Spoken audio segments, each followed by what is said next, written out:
Celebrating the connection with our pets. This is Animal Radio, featuring veterinarian Dr. Debbie White, groomer Joey Villani, news director Lori Brooks. And now, from the Red Barn Studios, here are your hosts, Hal Abrams and Judy Francis. Welcome. Grab your pet. Bring them around the radio. They love Animal Radio, too. We'll be going to the phones for your calls. And ask to talk to Dr. Debbie or Joey Villani. Big show today. Big show. Denise James will be joining us. And I'm just going to call her the crazy animal lady. Is that okay with everybody here? Hey, I don't know that I think she would approve that. Yeah, I don't know that I do either. Well, she's not a doctor and she's not a professor. I can't really engage that way, but she just loves animals a lot. So you call her okay. An animal enthusiast. Okay. Yes, there you go. Animal enthusiast. Yes. Denise James will be joining us later in the show. I understand she's going to be talking about how animals influence technology. Also on the show today, we're going to be talking opossum. Possum and opossum, which are two different animals, I believe. We'll find out a little more in just a few minutes. There's a young lady who's she's into her possums, Leah Murray. She has a possum rescue, if I'm not mistaken. She has a little possum named Cricket, I'll hold up the picture. Cricket here. This possum is eating a bowl of Fruit Loops. I think that video went viral. Oh, is there a video? Yes. Oh, yes. Oh, I'll have to see it. Oh, I watched it. Can we put a link over at our webpage? Yeah, let's do that. Okay.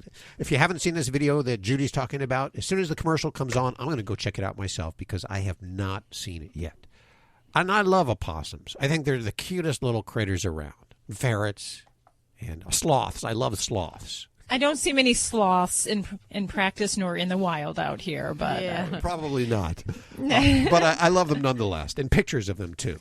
But this isn't about what I love: sparkly things and birds. I love birds. Okay, Hal, I you're like going pretty way birds. off. Yes. Well, I like birds. Let's rein you back in. Well, this is the show about the animals that you love, and if you want to talk to Dr. Debbie or Joey Villani right now. Hey, Wendy, welcome to the show. Hi, thank you for taking my call. Hi, Dr. Debbie. Well, hi. What's going on? Well, I've had a cat. I've had two cats. They're both the same in age. I got one year, then I got the next one the next year. I've had them both for 12 years. They get along relatively well. They don't hate each other. They don't love each other. They tolerate each other. However, it seems like around August or September, one of the cats, male cat is neutered, starts spraying the floor and the couch. Primarily, actually, I need to bring this up, where he sprays is primarily where my husband sits. My husband is not the primary caregiver I am. My husband's a little more aggressive, bigger guy. And so I'm just wondering if it has something to do with my husband or a territorial between the two cats or something else. Is anything, if there's a season change to this when you're noticing, is there anything else changing in the home? Are there household schedules changing? Do you have kids coming or going? Work schedules changing? No, nothing like that. Just the two of us. Okay. Because that would be hard. If there were some changes, like often I will see cats that will do this kind of back to school. You know, kids go back to school. The whole household dynamics have changed. So we may see some elimination problems as a result of that. So it is possible that he is in some way, trying to mark your husband or your husband's territory. So that might be kind of an intriguing angle that I would start with first, especially if he's not a real catty person, like he's not a cat lover, he's a dog lover, then we might actually turn over a lot of the pet care to him when it comes to feeding. So instead of having an open food bowl out, I would ask your husband very nicely to feed the kitties twice a day. They may have food at other times, but we want to have that be the majority of the food presentation is by him, to see if that can help in some ways. But then we've got to deal with some of the other structural things here. If it is a particular area that they're working on, then there's a couple things I would do. One would be I tried to make the area unappealing for the kitty to either approach or to mark on. So double-sided sticky tape is one of my favorite things for the kitties that kind of come up along, because oftentimes they're going to kind of scratch on the area first, rub on it. So that will be one thing to kind of keep them off the area. Or the static mats, the kind of the shock mats. Those two can kind of keep them away from the area. And even I've had some luck with the compressed air. The motion-activated compressed air to keep the kitties away from that area, just to break that cycle so we don't have that repetition of the behavior. The more that the kitty is marking and urinating there, that's kind of perpetuating that behavior for the future. So we've got to stop that there. And then make sure we're also not missing anything that's changing in the environment, whether it's a change in the traffic flow to the litter box. So adding extra litter boxes, taking covers off, and I switch out the different types of the litters as well. And then, sometimes even kitty pheromones can kind of help to kind of calm kitties. So I'll put those in the same room where the couch is at. The other thing you can try is sometimes plastics or aluminum foil are just kind of make bad sounds when cats pee on them. So it can also be a way to keep them away from those that are a little bit kinder and gentler methods. Yeah, he's actually learned to take the foil off the couch. He kind of goes around so it and then pees on it. Oh my gosh, you have a thinker there. The only thing I want to add, though, maybe, and I've been telling my husband this, we go round and round, is one of the cats, Angel, is a good cat, she likes to play chase. He'll go behind her and chase her up the stairs. She loves it. The other cat, Petey, who's the problem cat, my husband does that with him. I'm telling him he doesn't like it. I can just see the look in his eyes like my husband's trying to be domineering. And so I told my husband, if you stop doing that, maybe he'll stop peeing on that area. Mm-hmm. My husband doesn't believe that because the cat comes to him, sits on his lap, but then when it's time to leave the room and go to bed, my husband will start this, let's go to bed, and kind of push the cat with his foot. Mm. Yeah. Well, and I'd say if the kitty's body language is that he does not enjoy that, he's not, his tail is swishing back and forth, his ears are down. If he's not having it, he just kind of looks, he starts walking forward, but you can see he's not real thrilled about it. Like the other cat's like, oh, yes, let's play chase, let's go run up the stairs, and she's all happy. And the other cat's like, a child that you're telling him to go to bed, and the kid's like, no, I want to stay up, not going to bed now. The way this Petey is trying to tell him that. And I said, just leave him alone, just go upstairs, and then, he'll be up later kind of thing. And that's kind of what started it. He had it stopped for about a month, and then he stopped peeing. Then he did it again, and now the cat's peeing again, and he refuses to believe that he's the instigator of this problem. Okay, I'll solve this problem, Wendy. You can tell him the doctor said he has to stop this behavior. Good. I wish I had a tape for this because he'll probably say, oh, this cat should do what I tell him to do because I'm the master of the house, this and that. Yeah. Exactly. Have you thought of getting rid of your husband? Oh, jeez, Hal. Well, sometimes, I don't know. He gets to be like a stubborn cat, like a big tiger that you can't train. Yeah. Well, the other thing, if your husband does want to make this some kind of a nighttime plaything, let's try to get something else involved rather than it just be him chasing the cat. If we can get a kind of a crinkle ball, something else that makes a kind of cool sound. If it's a cat treat box that you can shake, kind of have him change the game slightly so it's not so antagonizing and it's something more rewarding for the kitty, because that's all we need to do. Cats, to motivate them, we just got to understand what they really want, and what they want is what they want. Maybe food one moment, they want to do, they don't want you to tell them when they're supposed to do something. That part, you got it. That I get. I've had cats for 20-some years, so I know their behavior, but this one is the only one that's been peeing and spraying, and and it's just getting to the point where it's just every day you have to mop the floor unless he's telling me your housekeeping is not good, which is possible. The floor is mopped every day. I'm just kind of over it. Well, I think we need to do some of those little deterrents for the areas and then work on training the husband. Yeah, I have, like I said, I have covered the couches. I started a couple days ago with carpet runners with the points up, and that seems to deter it, but he just sprayed on the floor instead. He's intent on marking. Well, if that is continuing, then give me a follow-up call, and we can try to work through some other issues there, maybe with the husband and maybe with the environment as well. All righty. Well, thank you so much for taking my call. Yes, by all means. You're listening to Animal Radio. Call the Dream Team now with the free Animal Radio app for iPhone and Android. This portion of Animal Radio is underwritten by Fear-Free Happy Homes. Don't forget you can get your fix of Animal Radio anytime you want with the Animal Radio app for iPhone and Android. Download it now. It's made possible by Fear-Free Happy Homes, helping your pets live their happiest, healthiest, fullest lives at home, at the vet, and everywhere in between.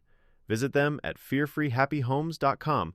And thanks, Fear-Free, for underwriting Animal Radio. Portions of today's show are a repeat from an earlier broadcast. Hi, it's Alan Cable with another dog tip. Change is stressful for you, so imagine how it is for your dog. Things like moving to a new place or moving in with someone. And yeah, how about bringing home that new baby? When you do that, you're adding a new member to the pack. A lot of folks bring a new baby home and actually shut their dogs out. Give them less attention. Get anxious when the dog moves close to the baby. The dog will associate the baby with negative feelings, and your anxious energy will make the dog feel unstable. You don't want that, so let's talk about bringing that new baby home. First, as always, you want the dog to know that the baby is higher in the pack order. You want to teach your dog to respect the baby, and you do this with space. Well, Alan, what does that mean? The baby has a space the dog's not allowed into, like a nursery. You know your baby's coming, the dog doesn't. So when you set up your nursery, it's a great idea not to let your dog in that room. Long before the baby comes home, you're telling the dog that the baby is higher in the pack order. You teach your dog that that room's off limits. Try to keep the same structure you had before. If you take your dog on walks, and you should, keep doing it, but do it with the baby. You can even practice with an empty stroller before the baby comes home. And remember, the dog walks behind the stroller or at your side, never in front. When you enter your house, you're always in front of the dog. Since you're carrying the baby, that again reinforces that the baby is higher in the pack order. Now, once you have your baby, have a member of your family bring one of the baby's t-shirts home. It's got the baby's scent all over it. Put it on the floor, but don't let your dog get near it. Trust me, he can smell it fine from a couple of feet away. After that, you can pick it up and let him get a little closer, but don't let him touch it. Then just go throw it on the floor in the nursery. Again, this is teaching space and respect. Now, the day you bring the baby home, you want to be calm and confident. And you also want to make sure your dog's real tired out before you do it. Have somebody take him for a long walk or play with him. A tired dog is a calm dog. Act like you've come home with the baby a million times before. No big deal. You're calm and confident. And never let your dog invade your space or the baby's. With just a little thought and planning, your dog will give your baby space and respect.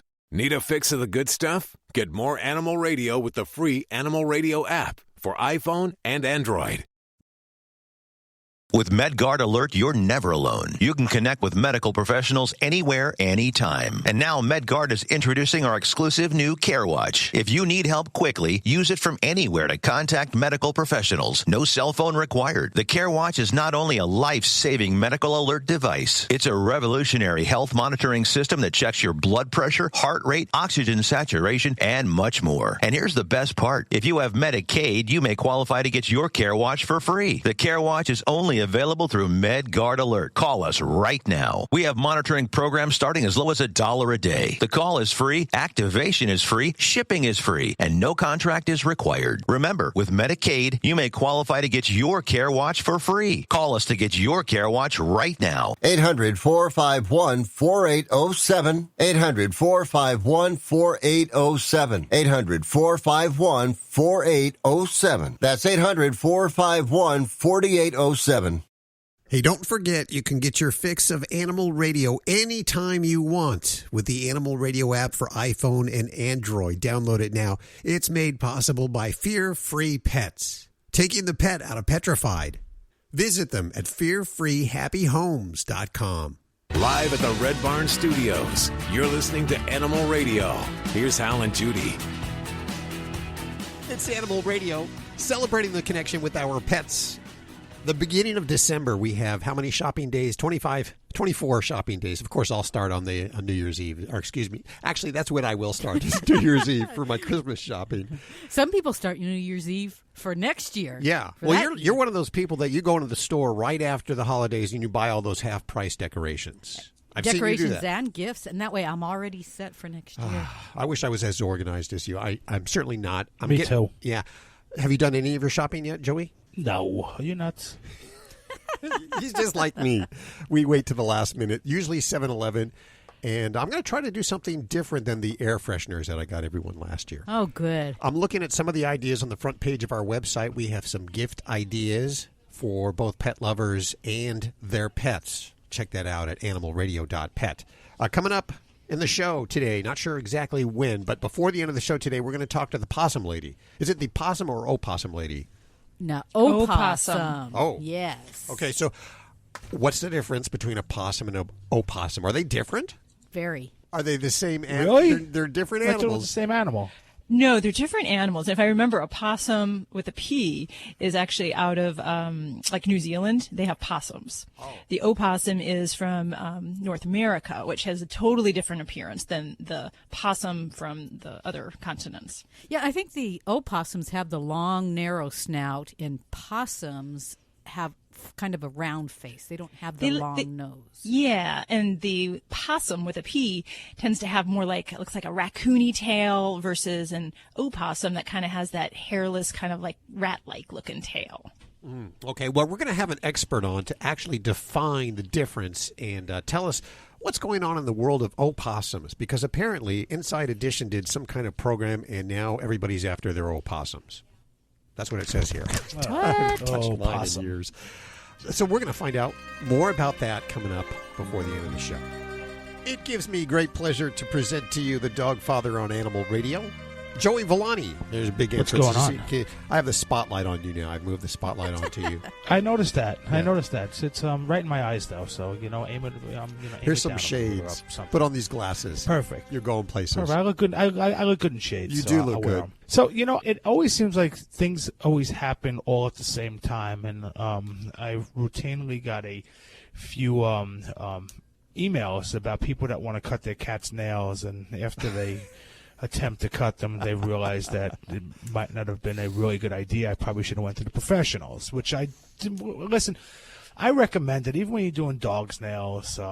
It's one of those things that if it's not done properly, it could cause a lot of discomfort and sometimes injury, because not only to the pet but to you, because you don't know if they're going to bite you, scratch you, if they're going to jump down, if they're going to injure themselves, whatever it is, how they should be restrained. There's a lot of variables that go into something that's basically very simple for a professional, but could be very difficult and very traumatic when you're a non-professional trying to do it. But if you're one of these people and you have to do it for whatever reason, that's me. The first thing I'm going to say, under an extreme, that's you, huh?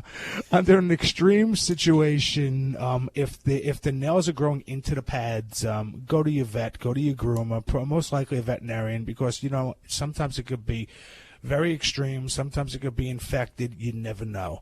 But if you're going to do it at home just to maintain them, I recommend two people. Okay, one person that needs to scruff the cat and know how to scruff a cat properly and hold the back legs, because the last thing you want them to do is to dig out a chunk of muscle out of your forearm with their back feet, and restrain the cat. Now you got to remember one thing: there's one leg now that's still free and clear, so you want to make sure that you pay attention. Use a sharp kitty-made nail clipper. A lot of people like to use regular home nippers that you would use on your nails. Use something that's designed to be used on the pet. And to be honest with you, just take off the tip. Then you don't have to worry about the quicks. I don't have to worry about cutting it too short, making them bleed. Just take off the sharpness of the nail. And if you do that every 4 to 8 weeks and you maintain it, hopefully it'll be enough. But again, if you could stay away from this and leave it to the professionals, I think you'll be much happier. It's worth the $10, $15, $20 that it costs to have it done. Trust me. Yeah. We're lucky we have a cat that lets us do it. I don't even have to scruff him. I just hold him in my arms and hold out the paw. And That's not normal, huh? No, and Hal will clip it. I don't have to scruff him or anything. He just sits there. Yeah. Listen, I have a bird that lets you do it too. and with no problem. Joey, I love it that you mentioned that, nails growing back into the foot pads, because I see this a lot in cats, in older cats. And one of the things they get medically is they lose some of because of arthritis and difficulty moving around, they may not scratch to remove the sheaths off their nails as well. And so what happens is the sheath, so the keratin, the kind of layers of the nail, keep building up. And those I see much more commonly where they'll grow into the foot pad because they don't look like the nail's long. It just looks like it's really big and thick. So for elderly cats especially, I would make a recommendation to have a professional trim those nails, because they can be a little surprising. Absolutely. And again, I mean, it's something that sometimes even the best professional in the world, you run into a bad situation when it comes to cats. So like I always say, it's like grooming a moving skill saw. So be careful. You don't How's need that? chainmail gauntlets and vodka exactly. to do it. Okay. We don't give vodka to cats. What are you talking about? No, that's for us. Well, our cat Nike, he loves to make biscuits on my belly, so we make sure that his nails are short. Otherwise, I bleed all afternoon. I thought you had a polka dotted shirt, Hal. That's not. No, that's not. That's not polka dots. That's not. This is Animal Radio, baby. Streaming TV is where it's at. It's not about cutting the cord anymore. That's old news. It's all about your customized TV options. With the best and cheapest high-speed internet and your own TV subscriptions, we've got your dream TV lineup. Between wired and satellite internet and TV, you now have tons of options. Save money and get more internet speed and better TV today by calling the Whole Home Connect. We scan your location and offer you the best TV and internet options. And we always have specials and promotions. So when you call, ask about that. Take 5 minutes of your time. Make this free call now and learn how to save money and get better internet and TV for your home anywhere in the U.S. Make this simple and free call now. 800-617-5145. 800-617-5145. 800-617-5145. That's 800-617-5145. This is an Animal Radio News Update brought to you by Fear Free. Fear Free takes the pet out of petrified and puts the treat into treatment. To learn more and find a certified Fear Free veterinary professional near you, visit fearfreepets.com. I'm Lori Brooks. Hoarders, you've probably seen the TV show too, but hoarders are people with a disorder that causes them to collect objects, things. But people who collect things and objects are not the same as people who collect animals. There is a new study out, which was actually published in the journal Psychiatry Research, and this study takes a look at the motivations of people who hoard animals. Why do they do it? This study suggests that animal hoarding should be classified as an independent disorder, not necessarily the same as somebody who hoards things. And they're hoping that that is true so that they can develop specialized treatments to help these animal hoarders cope with their compulsion to collect animals. Animal hoarders, of course, acquire and live with dozens and sometimes even hundreds of creatures in their homes, and that causes a lot of suffering for both the hoarder and the animals, and it's unsanitary because they're usually living in very poor conditions. The animals often lack adequate food and medical treatment, and though this may seem similar to object hoarding, this study says there really are several differences that may influence future treatments for animal hoarders. Object hoarders, for example, are pretty much evenly split between men and women, 50-50. But when it comes to animal hoarders, 73% of animal hoarders are women. Their motivations also differ. For example, when you talk with object hoarders, they talk about hoarding objects because, I might need this one day. I could need this next week. I can still use this. But with animal hoarders, they found that the animal hoarders' thoughts are, these animals need me and I need them. It's also, by the way, more difficult to help animal hoarders. And that's because they are really very, very suspicious. And they believe that those who want to help them and help the animals are really there to steal the animals. So it just makes everything difficult. But the study showed the average hoarder had 41 animals. But for the study, they had 33 animal hoarders that they studied. When you put all of them together, they had acquired a total of 915 dogs, wow, 382 cats, and 50 ducks. And one of those hoarders alone had over 170 dogs. Wow. Did you say ducks? But ducks too, yeah. Some have rabbits and other critters, but in the United States, this is a big problem, and especially as the population ages, because it's more common among the elderly and people who are single, perhaps a spouse has died. But authorities discover in the U.S. between 900 and 2,000 cases of animal hoarding every year, and that's impacting about 250,000 dog, cats, and other creatures in some pretty sad lives. Wow. I've had a client that was a hoarder, and she was sweet as pie, wonderful. She tried what she could within her resources, but is obviously well beyond what she could handle. And in the end, thankfully, somehow she did get help. I think authorities came in, and we kind of helped her bail her out, get the herd kind of thinned out. And there's so many different things that were going on. There was respiratory disease like crazy to the level I have never seen in cats. But the high density living that the cats were living was causing a lot of behavioral problems, the social stress and anxiety, and that weakened their immune system. So cats that normally get respiratory disease get congested. I saw cats that had plaques in their mouth. Their eyes were just sealed shut. I mean, they were so sick to that level that once we got them separated, we were able to treat many of them, and they could recover. But you would have thought they were dying when we saw them. It was really... All right, lighter subject. Okay. I know all of you guys are very conscious about picking up after your pet when you're out on walks, especially you, Judy, being a dog walker. You know what? I have poop bags in every one of my pockets, on my pants, and my jacket. Every time I put on something, I put my hand in there, and there's poop bags all over the place. I'm with you. Of course, because you're good. A lot of people are not so good at picking up their animals' poop. Everybody has strong thoughts on people who do not clean up after their pets. That is everyone except for the person who isn't cleaning it up. In Memphis, Tennessee, for example, there was this couple out walking their dog. I don't know if you guys saw this online, social media, but when they saw a sign in a yard, the woman took a picture, immediately posted it to social media, gained a lot of attention. But the sign said, "Please do not leave your huge piles of poop here anymore." And then there were, she had plastic bags attached to the signpost. And it worked. It's been 2 weeks already, and things are going great. So that might be something that you can try. But in Memphis, pet owners really need to watch out, because the city, like a whole lot of other cities around the country, has an ordinance which makes it illegal. You're an offender. Illegal for pet owners to leave a pet's poop on public or private property.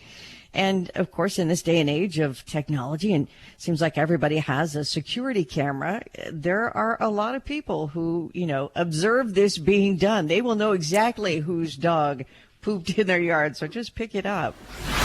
This has been an Animal Radio News Update. Get more at animalradio.com. You're listening to Animal Radio. If you missed any part of today's show, visit us at animalradio.com or download the Animal Radio app for iPhone and Android. It is Animal Radio, celebrating the connection with our pets, whether that's a cat, a dog, or even an opossum. Although I don't know really anybody that has a pet opossum yet. What do you mean? I see them at my office. Well, I figured you would. You would. Are they legal? Well, usually out by us, they have to have a permit to have them. But yes, there are people that can have them. Are they pets or are they being rehabbed? The ones I see are rehabbed. Okay. So, it's a different situation. So to end our confusion about possums and opossums, we have Leah Murray. She manages a vet clinic in Bradenton, Florida, and she's the Opossum Pouch Medical Research Director. Welcome to the show, Leah. How are you doing? Thank you very much, Hal. I'm doing wonderful. How are you? Good. So tell us, what is the difference between a possum and opossum? It's really the location. Here in the United States, we have the Didelphis virginiana, and we actually do say possum, but technically it is opossum. And they're different animals or just different names? Well, they are different animals. In Australia, there are actually 65 different species of opossums, believe it or not. So you're an Opossum Pouch Medical Research Director. Please tell me, what does that mean? A lot of what I do really is based upon finding answers to all of the problems and all of the medical issues that we're having, because unlike cats and dogs and any other mammal that we are really familiar with treating, you just can approach anything that you deal with opossums the same way. You have an opossum yourself. We just saw you on Skype holding an opossum. Was that the dwarf opossum? Yeah, that's Pineapple Chunk. Pineapple Chunk. Pineapple. I assume he likes pineapple?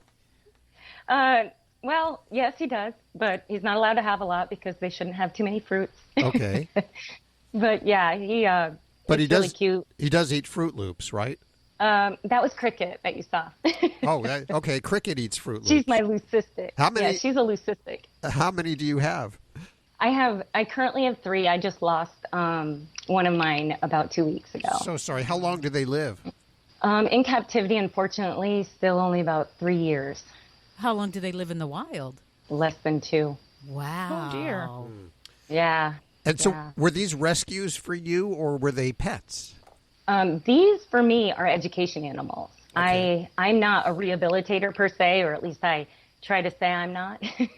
I don't like to release. It's heartbreaking, but I know it's, necessary. That's not what I do for the organization. So I have education animals, and I do travel around to schools and a lot of different events that go on in the community so that I can take advantage of educating people about opossums, because they're so, severely misunderstood and underappreciated.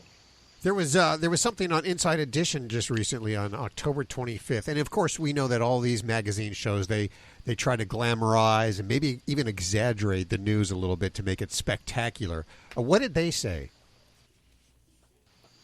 Well, honestly, the takeaway message from that newscast was pretty alarming.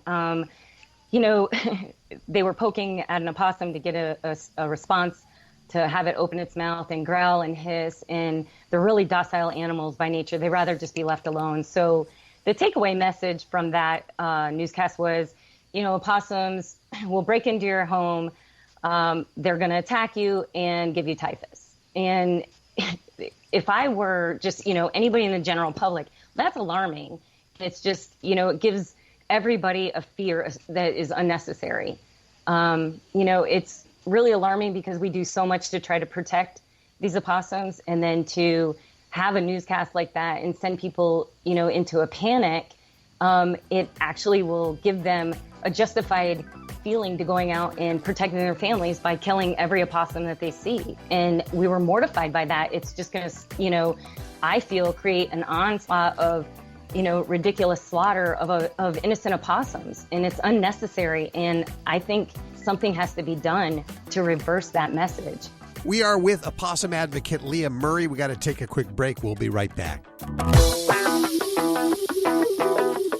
This is Animal Radio. Is diabetes keeping you from enjoying life's special moments? At US Med, we understand the challenges you face, and we're here to help. With US Med, I can finally manage my diabetes without it managing me. US Med offers a wide range of services to simplify your diabetes care. Personalized care plans, convenient access to cutting-edge diabetes tech, and knowledgeable support. Plus, we'll check your insurance so your diabetes care may be covered at little or no cost to you. With US Med, I feel confident and control of my diabetes. I can finally live my life to the fullest. Don't let diabetes hold you back. Choose US Med and experience better birthdays, better adventures, better anniversaries, and better everything. Call now. US Med. Better service. Better care. 800-434-5019. 800-434-5019. 800-434-5019. That's 800-434-5019. It's Animal Radio, celebrating the connection with our possums. Yeah, that's right. We are with Leah Murray. She manages a vet clinic in Bradenton, Florida, and she's the Opossum Pouch Medical Research Director. And she just told us a story about how Inside Edition did a story that might cause a little bit of hysteria or panic over opossums. But Dr. Debbie, you wanted to say something? I wanted to just speak for a moment about the infectious disease part of it, because there is a valid message when we talk about diseases you can get from wildlife. And so things like murine typhus is a genuine risk from not just opossums, but also from rats that might have fleas on them. So the bacteria that the fleas have pass this type of disease to people potentially. So for me, the message wouldn't be to try to kill every opossum, but we don't want to really have that wildlife crossover into where we live. And so that would be the message that I would want to say, is how can we make sure that the opossums enjoy their life elsewhere, not under our house, in our attic, having that crossover to where it can still be a valid health risk.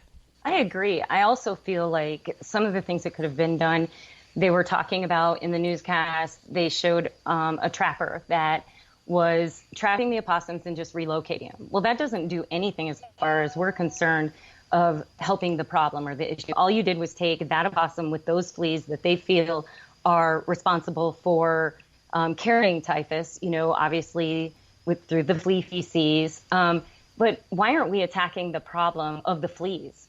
There's so many big industries out there like Merck, who has Bravecto that provides, one application provides 3 months of protection against fleas. Like, we're just picking up these possums and maybe relocating them and taking that problem somewhere else. So are you saying that we should be protecting them with the Bravecto or some kind of flea medicine? Treating them?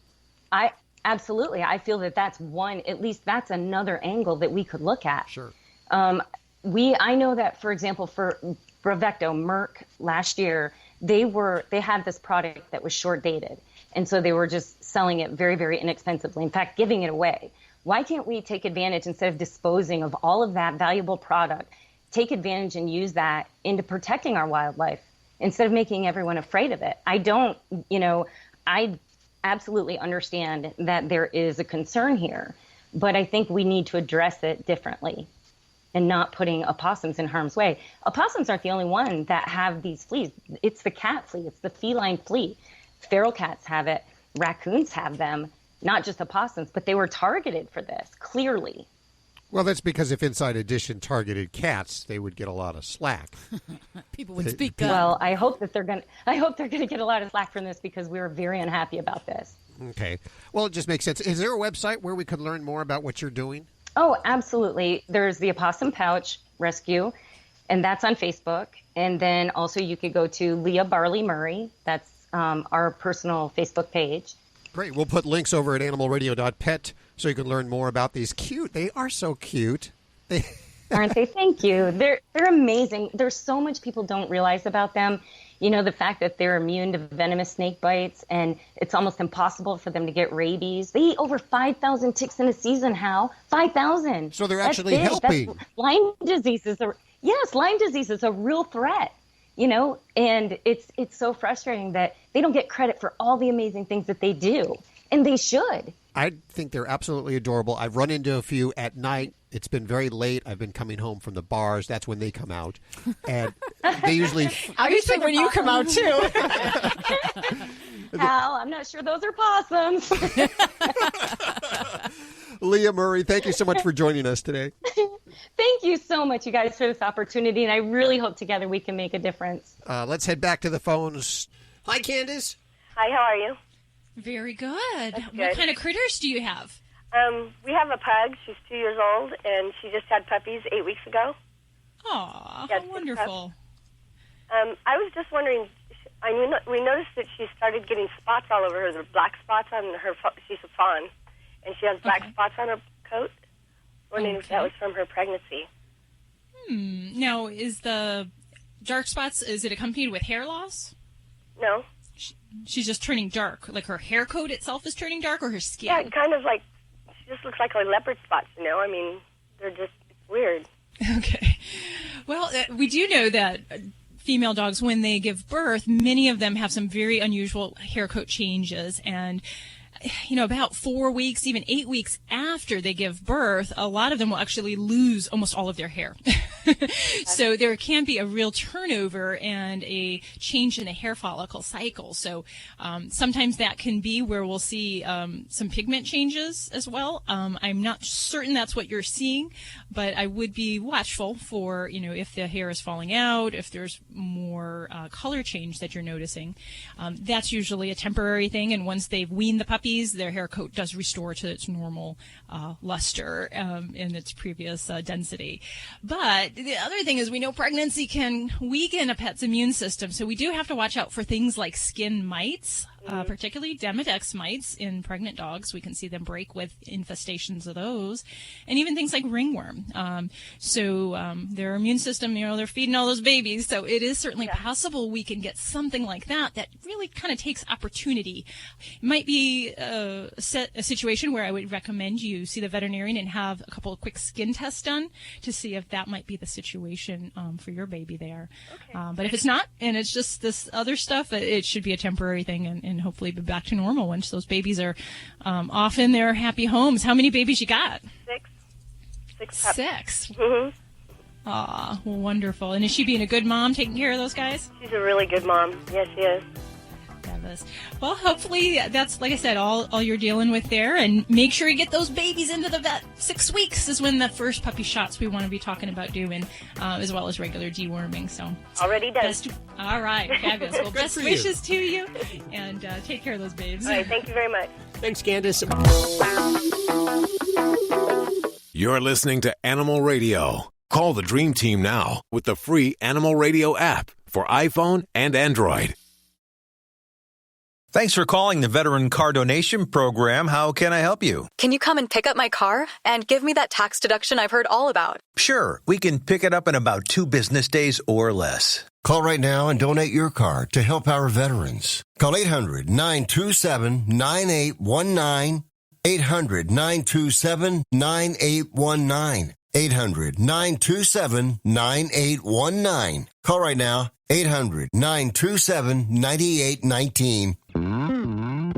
Celebrating the connection with our pets. This is Animal Radio, featuring veterinarian Dr. Debbie White, groomer Joey Villani, news director Lori Brooks. And now, from the Red Barn Studios, here are your hosts, Hal Abrams and Judy Francis. If you love your animals, or just love animals in general, this is your show, and especially this hour, Denise James, the animal enthusiast, I've been instructed to call her, will be joining us. And what is her specialty? She just loves animals, and she loves to talk about animals.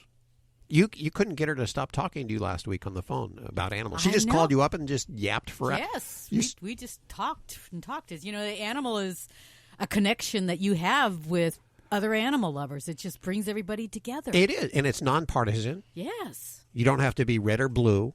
You can love animals either way, and it does bring everybody together. And that's kind of nice. I agree. Yeah. If you want to celebrate your animal, we'd love to hear from you from the free Animal Radio app for iPhone, Android, and BlackBerry. The AVMA has just released the latest stats on pet ownership and veterinary care. This came in this morning to my email box, so this should be pretty new. Pet ownership, and this is no surprise, pet ownership is on the rise in the United States, with dogs leading the way and large increases in the number of less traditional pets like lizards. Yes, I would have to agree. And poultry. They put poultry here. I think they mean chickens, don't they? Yeah, chickens are real popular now. A lot of people are getting chickens not only as pets, but for the eggs. Yeah. Do you see chickens there at the office? We do, and I'd have to say the majority of them are pets, believe it or not. So they may also, collect the eggs, but a lot of people really are drawn to having them as pets, and they keep them oftentimes even indoors, that they have just these cool little personalities. And I'd have to say in my office, granted, my office, we see exotic animals, so the proportion's different, but we see, I'd say 15% of our caseload is exotic species, and maybe 70% are dogs, and the other 15% or so would probably be cats, I guess. Why do you dogs? Why do you think more people are choosing these exotic animals over cats and dogs? I think a lot of reasons. Sometimes space limitations, living in apartments, young folks that, maybe don't want to be tied down, want to travel, and they can have a pet that, can be fed every couple days, or maybe that, doesn't require a lot of cost of upkeep with boarding the animal somewhere.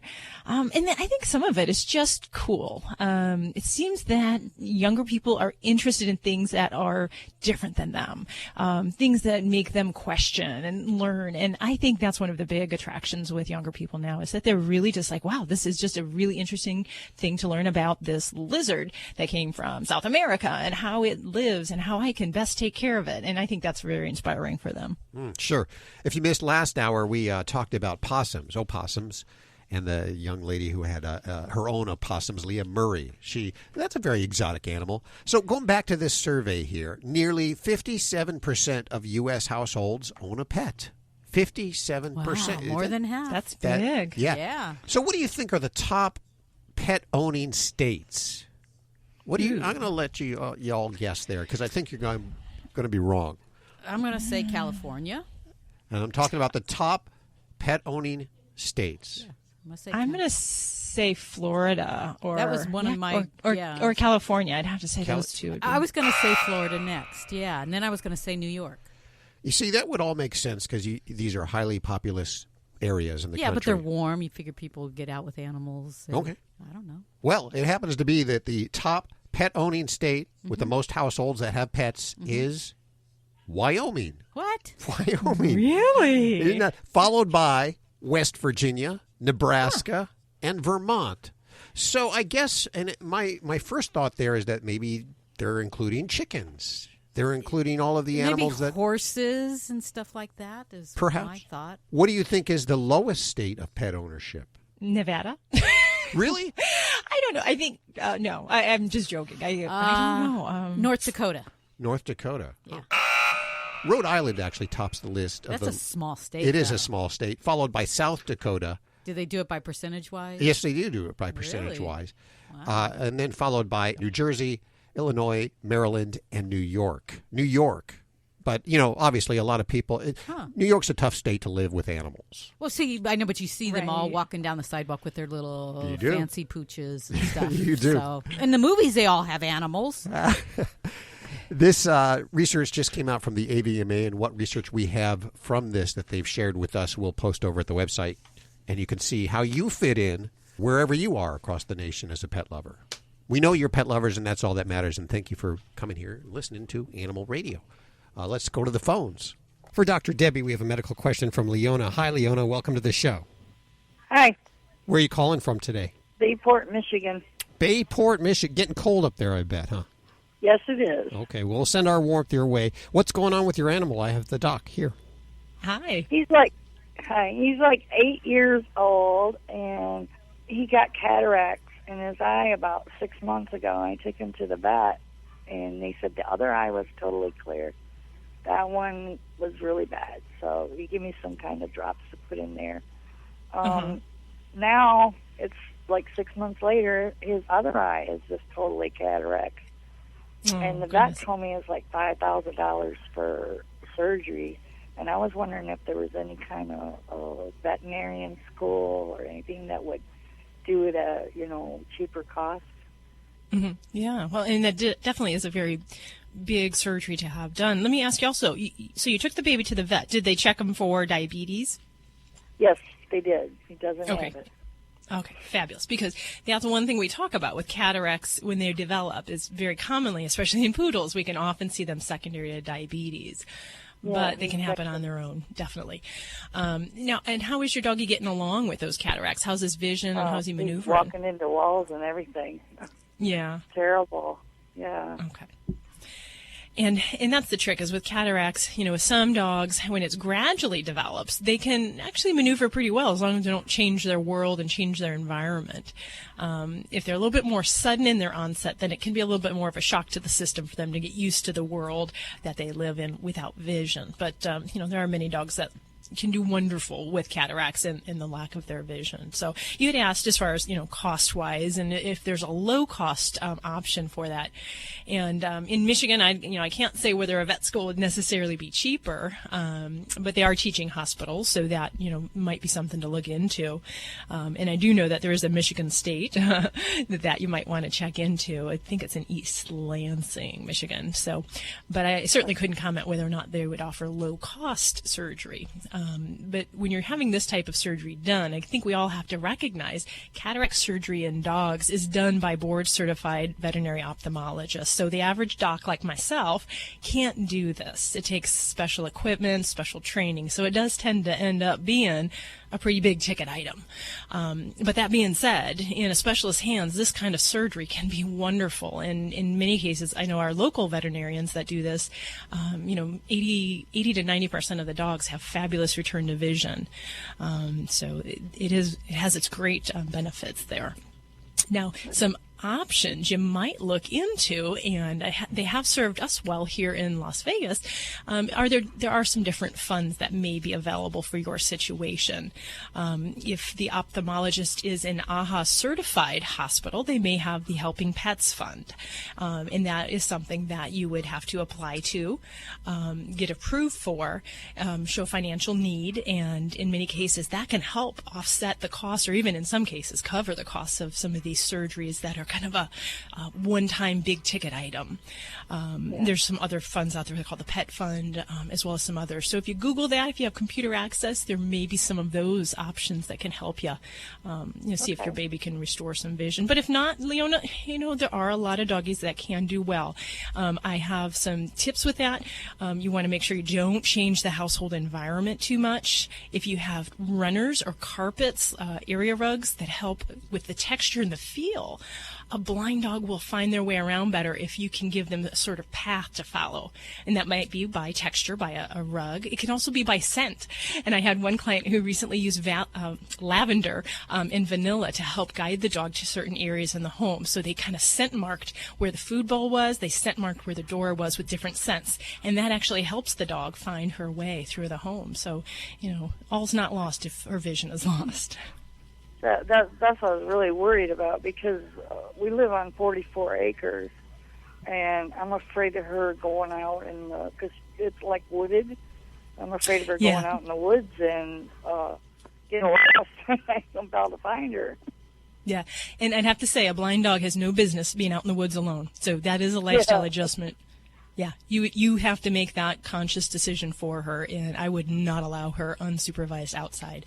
There's too many things that could happen. And just like people in, suburban areas, pools, horrible thing for a dog with limited vision. So you really have to have safety steps around that. So I'd say you're going to have to be her special caregiver and make sure that you have an indoor environment you can keep her safe. Yeah, well, I started tying her up, putting her on a chain when she goes out. I'm not a fan of tying her up, Leona. I'd say keep the baby indoor or find her a way you can create a dog pen for her, because that can be very frustrating to be tied up, especially if you have limited vision and you can hear things, but you can't really kind of figure out what's in your immediate environment. So it will take special care, and it will take you kind of figuring out what can work for her in her home environment. But I think you have to kind of think of her as a special needs dog at this point, and you can't treat her like you used to treat her or you would treat another dog. So keep that in mind as you're taking care of her and, giving her the care she needs from here forward. So I hope that's of some help for you, and, check out some of those funds and, call around. There are certainly other board-certified veterinary ophthalmologists in your area, so you're a consumer, and pick up that phone and check those out. Thank you so much for your call, and give that baby a pat on the head for us here at Animal Radio. You're listening to Animal Radio. Call the Dream Team now with the free Animal Radio app for iPhone and Android. Hey everybody, this is Brett Michaels, and I just want to say, you, right now, want to take, wait, give me the line again, my brain skipped. Brett Michaels. I just had one of my brain hemorrhage brain farts. Oh, don't do that, don't do that. I don't want to be responsible for that. Trust me, it's me. Go ahead. Animal Radio, Brett Michaels, Animal Radio. You got it, I knew the Animal Radio, okay, here we go. Hey, this is Brett Michaels, you're listening to Animal Radio, and take care of your pets. They will rock your world. With MedGuard Alert, you're never alone. You can connect with medical professionals anywhere, anytime. And now MedGuard is introducing our exclusive new Care Watch. If you need help quickly, use it from anywhere to contact medical professionals. No cell phone required. The Care Watch is not only a life-saving medical alert device, it's a revolutionary health monitoring system that checks your blood pressure, heart rate, oxygen saturation, and much more. And here's the best part. If you have Medicaid, you may qualify to get your Care Watch for free. The Care Watch is only available through MedGuard Alert. Call us right now. We have monitoring programs starting as low as $1 a day. The call is free, activation is free, shipping is free, and no contract is required. Remember, with Medicaid, you may qualify to get your Care Watch for free. Call us to get your Care Watch right now. 800-451-4807. 800-451-4807. 800-451-4807. That's 800-451-4807. Hey, this is Brian Patillo. I play Lucas Roberts on Days of Our Lives, and you're listening to Animal Radio. And please don't forget to have your pet spayed or neutered. That's my favorite saying from Bob Barker, by the way. And now an Animal Radio news brief.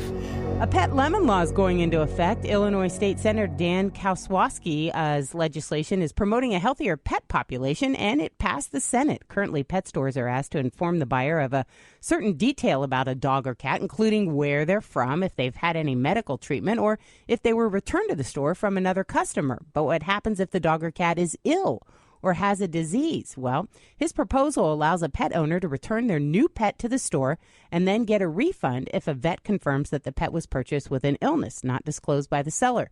Consumers would also have an option to keep the animal and have the pet store pay up to twice the cost of the animal for treatment.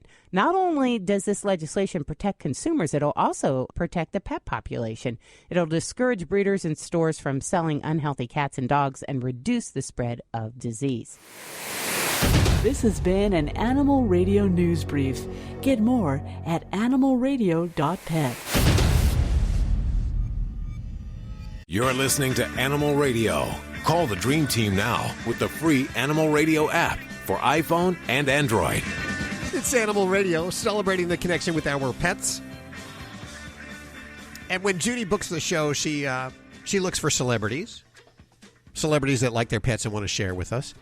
She also books experts, professors, authors, people that generally have a large background in animals. Or people that just have sanctuaries. Yeah.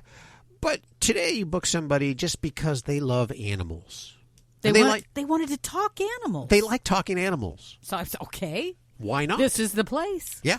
This very animated young lady, Denise James, will be joining us in a few minutes to tell us, well, I'm just going to let her talk animals.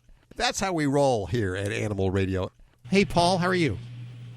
I got a stupid question for you. A stupid question? I've got 7 dogs and 2 cats.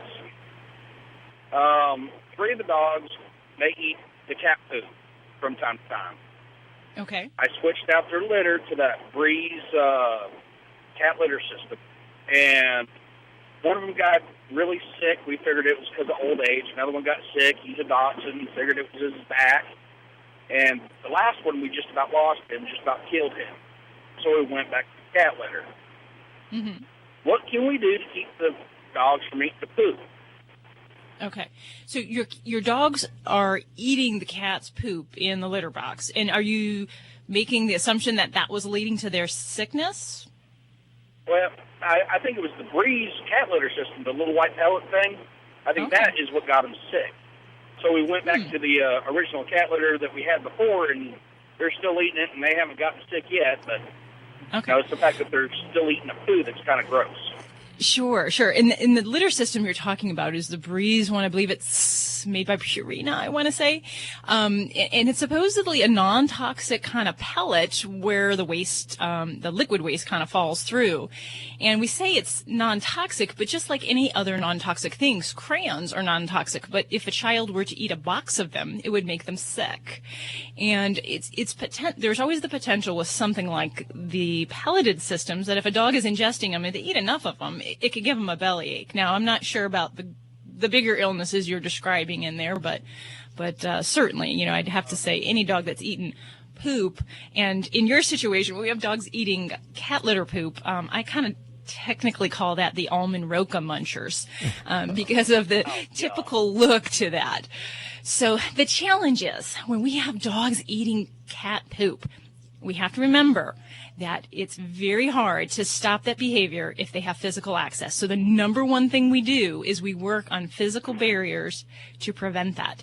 It is a rewarding behavior. There's something delectable about cat poop, and dogs will love it, they will remember it, and they will seek it out. And the stinkier, the better. So your real challenge is going to be physical barriers. And I think that's kind of the honest truth here is there's no magic thing to feed to your cats to make the dogs not eat their poop. There's a will, there's a way, and they will get to it. So one of the best techniques that I've found for people who have multiple dogs and multiple cats is to actually get a kind of semi-large pet carrier where you can have a door access small enough for the cat and hopefully small enough that the dogs can't get through there. And that's one way to keep that kind of behind a physical barrier so that the doggies can't get in there. And there's other ways you can do this, elevating cat litter pans up on elevations so that the dogs can't get in there as readily, or even just not see it, because seeing it is just a temptation that they just can't pass up. But there are also some citronella collars that you can use in a system to try to keep the dogs away from the barrier where the litter pan is. And, that's a challenge. So if you've got that many critters, I'm assuming you've got a large area of land or home where they're all running around, huh? We've got about a yard, not a yard, but about a half an acre. And we put the dogs on the visible fence system, and they seem to love that. But yeah, they go out and they run and play and everything else. But it's just the cat food that just kind of hurts me.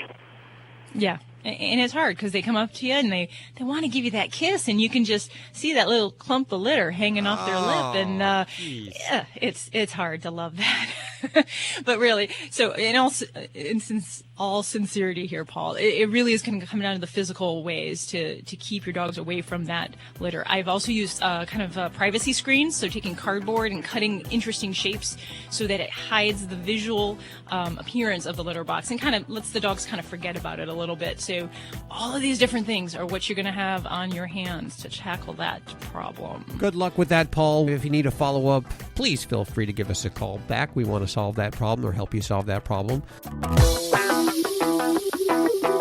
You're listening to Animal Radio. Call the Dream Team now with the free Animal Radio app for iPhone and Android. Streaming TV is where it's at. It's not about cutting the cord anymore. That's old news. It's all about your customized TV options. With the best and cheapest high-speed internet and your own TV subscriptions, we've got your dream TV lineup. Between wired and satellite internet and TV, you now have tons of options. Save money and get more internet speed and better TV today by calling the Whole Home Connect. We scan your location and offer you the best TV and internet options. And we always have specials and promotions. So when you call, ask about that. Take 5 minutes of your time. Make this free call now and learn how to save money and get better internet and TV for your home anywhere in the U.S. Make this simple and free call now. 800-617-5145. 800-617-5145. 800-617-5145. That's 800-617-5145.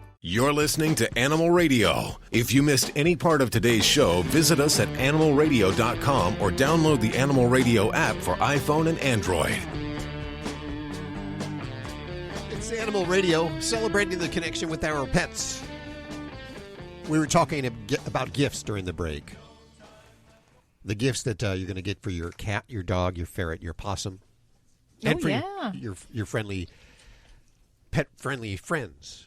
Too. Well, it's a very important time of the year, and it's not just a holiday, but it's a very essential time to keep your pets safe in the cold weather. Oh yeah, like how? Well, obviously sweaters are very popular or outerwear. Short-haired dogs like dachshunds or chihuahuas, very much a necessity for their little thin coats. But, there's boots. If you have a dog that spends time outside, a heated water bowl, so we don't have any freezing concerns. Well, wait. You would let your dog out in any kind of temperature where the water would freeze? I have a dog who loves to sit in like a bank of snow. She is a furry beast, and she loves being outside.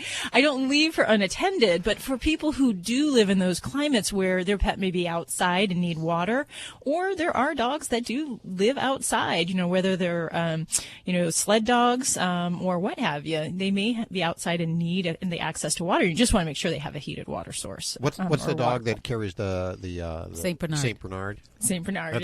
That's they bring whiskey, though. That's whiskey. Yeah. But the other thing I think a lot of people forget is grooming in the winter. And people think you shouldn't groom because you don't want to cut their hair off. And there's a lot of things that get neglected. So I think the gift of a professional grooming can also be a great thing. And Joey did not pay me to say that. So that's actually not a bad idea. Ladybug is a wash and wear dog, but once a year. It's like a spa treatment. It might not... Yeah, she'd probably enjoy it. Yeah, she probably would enjoy it. Now, do you actually put your dogs in sweaters, Dr. Debbie? I do put my little guy in sweaters, but we have some limitations. He likes kind of more like the armless shirts or jackets. Anything that constricts his arms, he is not a fan of. So like the armless tanks. He loves that. He does have wool sweaters. It just really depends. He's not, he doesn't love it, but he realizes he needs it when it gets around 20, 30 degrees out. You know, my little dog, all I do is just hold up the sweater and I put it over her head and she puts her legs in on her own. Oh. Yes, she does it on her own. I just put it over her head and she puts in one leg and then she puts in the other leg. And so she likes wearing the sweater? She doesn't, she doesn't protest. Doesn't protest. No, she doesn't. I think she likes it. Okay. Well, I guess I shouldn't complain about it. Yeah, Hal, you're going to be a hard sell. I think the dog boots may not go over with you if we can't sell you on a sweater. Well, no, I understand the dog boots because everybody's putting like salt on the sidewalks when there's snow, and that's salt, and some of it has chemicals in it, and the dogs are licking their feet. So I can completely understand the booty thing. You know who we have on the phone is Denise James. Hi, Denise. How are you doing? Hey, Hal. I'm good, thank you. How are you all doing? I'm just sitting here like daydreaming, listening to you. It's like my cup of tea, talking about animals. I just love it. That's what I understand you do for a living. Where are you? Where do you live? Well, now we're in Tennessee. I was living in upstate New York, and I was on a radio program there for about 3 years, and then they closed. And then actually I was bitten by a pit bull, so I had to take some time off, and I never lost hope, and they stitched me up and my mouth, and I was better. So your it was a little bit mouth? difficult. Yeah, it was actually a family member's dog, and I have no hard feelings, but he was at my feet, and I'm very intuitive, and I just kept saying, you know, look away, Denise. And people ask me what breed, because I don't say, and he was a pit bull mix. And I never went around there. Everyone was nervous of him. He was growling. You know, this is what I say on several shows. You have to be responsible. Even my chihuahuas. I had 13 dogs. Now I'm down to 7. Whoa. But, you know, they're little yappers, and they can lick, and they're annoying, and, you know, to other people. So you have to be responsible and put them in another room. And then I did another show on that, how to keep them out of a party, but include them.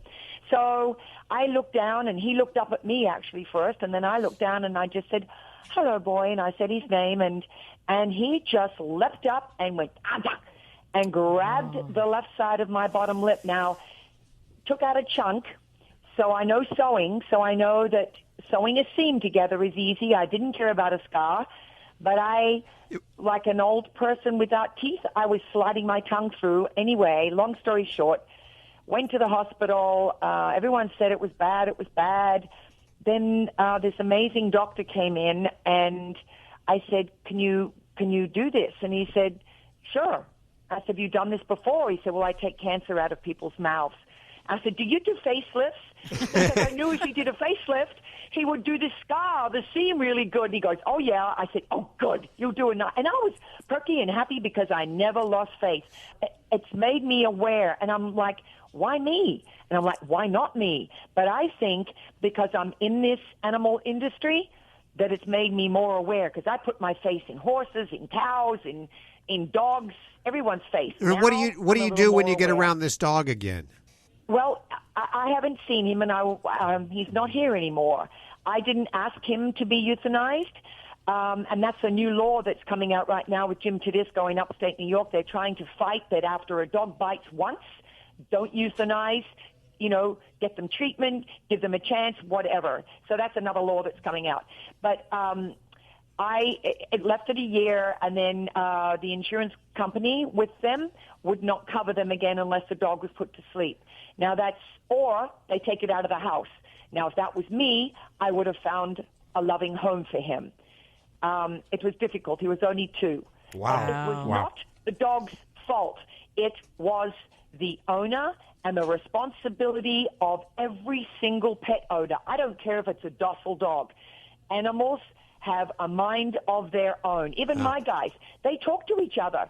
You know, I'm intuitive. I can pick up on what they're about to do and say, and they do talk to each other. I had a Yorkie and a Chihuahua that kept fighting with each other. She kept telling the other one how pretty she was because she's got long hair. Mommy loves me more.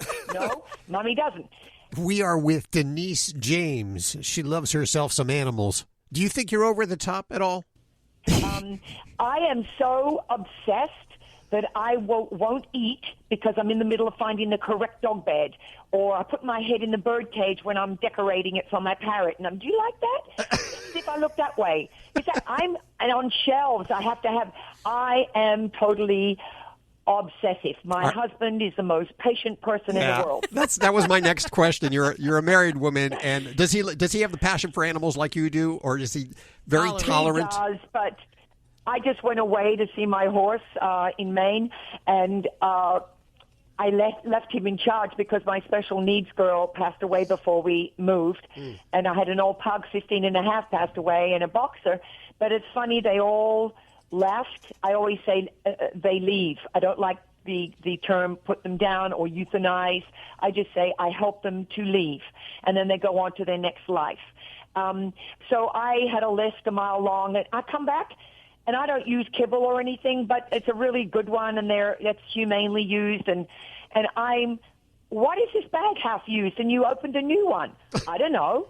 I said, well, why didn't you use that said that? I didn't know what a round was. I said, then why didn't you ask me? So anyway, he was a good boy. He had to put drops in one of the dog's eyes, but he's a good boy. He has been my sole support of this whole animal, and it's been all my life.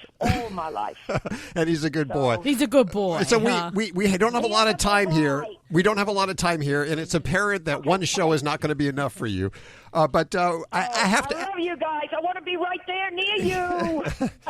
We're so out of time here, but I'm having so much fun with you. We're going to have you on again. I like how the beginning of the call. By the way, you're in North Carolina, South Carolina, Tennessee, where you should have the southern.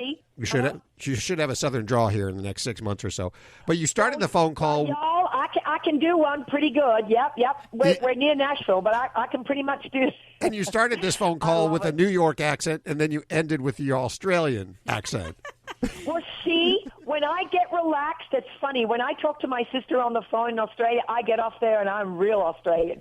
And when I was doing acting and I was trying to do American commercials and things when I first arrived in America, they would say, why are you doing Southern? I said, I don't know what Southern is, but I would go into a Southern drawl, and it was just funny. So, yeah. Denise, thank you so much for spending time with us. We're going to do it again, okay? The website, Let's Talk Animals with DeniseJames.com. We'll put links to everything you've heard over at animalradio.pet, and we're going to head back to the phones next.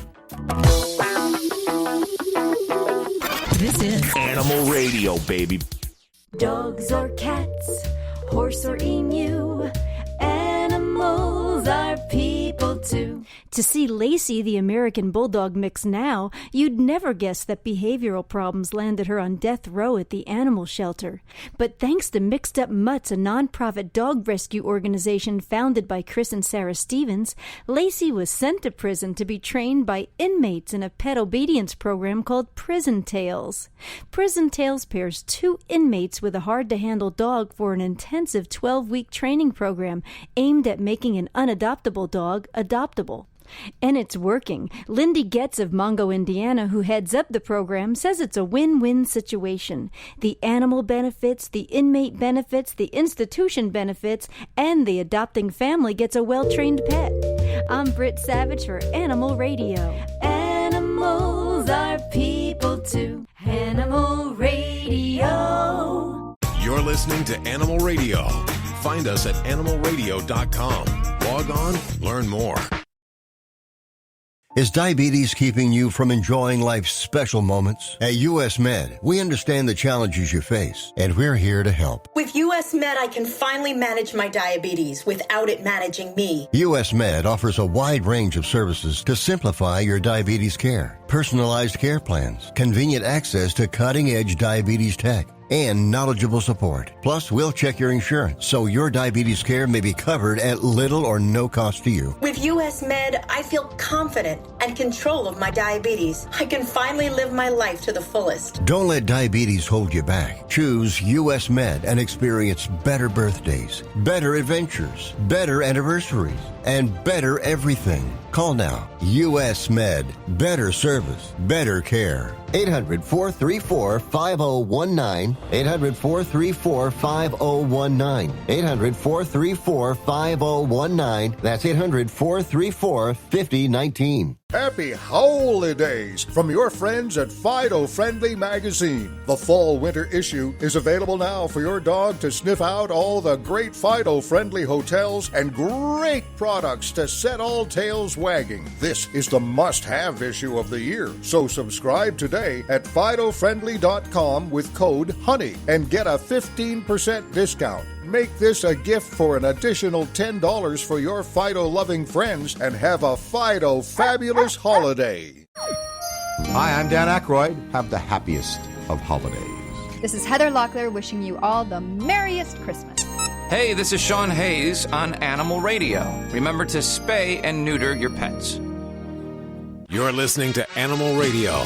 Call the Dream Team now with the free Animal Radio app for iPhone and Android.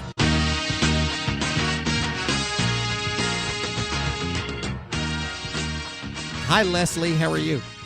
Hi, fine, thank you. How are you? I love your show. Thank you. Where are you calling from? I'm calling from New York City. Oh, New York City. What's going on there today? How can we help you? It's a busy weekend. Here's what the deal is. I have a wonderful elderly guy. His name is Henry, and he's a Chihuahua Fox Terrier.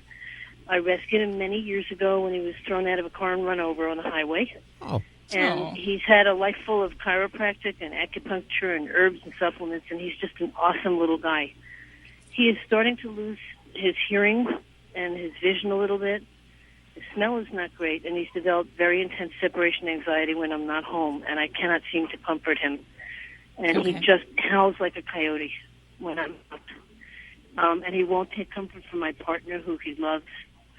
We've gone through liquid Prozac, Vetroscience, Composure, Chinese herbs called Shen Calm. Nothing seems to calm him or help him. So my question is there something I can do to comfort him, reassure him, help him not feel so upset like I've left him when I go out of the house? Sure, yeah. And certainly, I have a couple questions there. Tell me exactly what he's doing. Is he just vocalizing when he's left alone, or are there other behaviors he's doing? He's vocalizing a lot. He also now is starting to wander a little bit. He gets a little disoriented, and my vet has checked, and he will come right out of it if I show him a little food. So it's not like he's mimicking Alzheimer's or going into Alzheimer's full-time, but he does get a little confused. And part of it, she thinks, is that he can't hear very well, and he doesn't see so well. So he gets a little disoriented. Okay. And that's kind of the challenge, and that was where I was going with things, is because there's what we call separation anxiety, which is really a function of that overwhelming fear of being left alone. And yes. Dogs with that will destroy things around the house. They chew. They may have house soiling problems. They may vocalize. He did that when he was younger, and he long since stopped any of that behavior. Okay. The challenge is that can come on, especially when we have a loss of some of the senses. So even if a pet never did that as a youngster, we can see that come on as a geriatric pet. Right. The other thing was you mentioned the cognitive dysfunction, or basically what we call, doggy senility. And in that age group, I'd say that's a very high possibility that that's playing a role here. And that's a little bit more typified with, some confusion, anxiety, kind of loss of orientation in their world. Sometimes the house soiling can come along with that. They forget some of their normal. He's got low levels of all of that, so we think he's in a very early stage. We're not sure. Okay. So if we think we may have both of these components going on, not that Prozac's a bad drug, but it might be worthwhile to actually see if we can work towards something that's a little bit more for cognitive dysfunction. And there's a medication called Selegiline or Anapril that we can use for that. The challenge is on Prozac, you got to have a weaning down period of about 3 weeks before we can switch over to that. The other thing that I would suggest, and you can either continue the Prozac and add this other one in, is alprazolam. And it's kind of like in the Valium family. And I use it a lot for senior pets that have nighttime problems, especially high anxiety problems. And you can use that either with the Prozac or switch off the Prozac, get over to this Anapril, and add the alprazolam in at the same time. That can be very helpful for some of these just really We've already I'm sorry? weaned him off the Prozac slowly, so he's been off it for several weeks. He actually was worse on it than off it.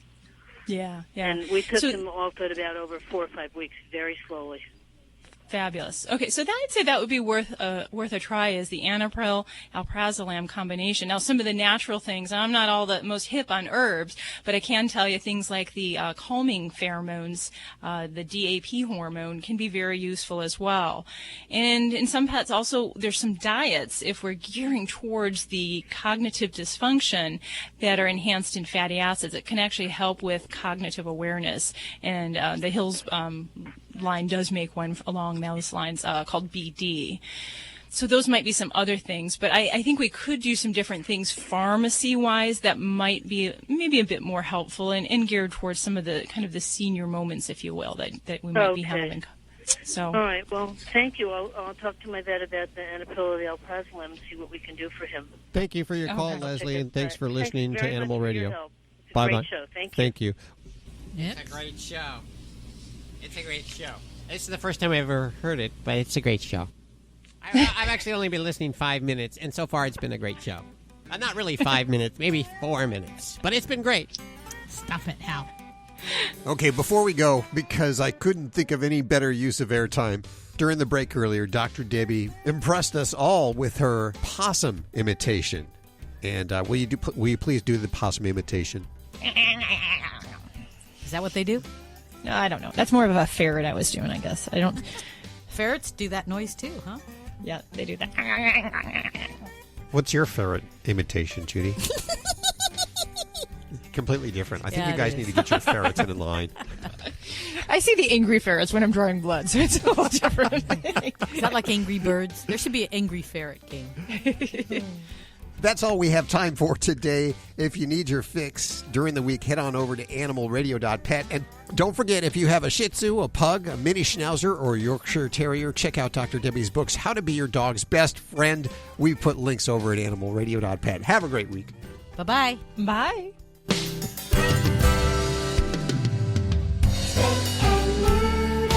Always adopt, don't declaw. This is Animal Radio Network.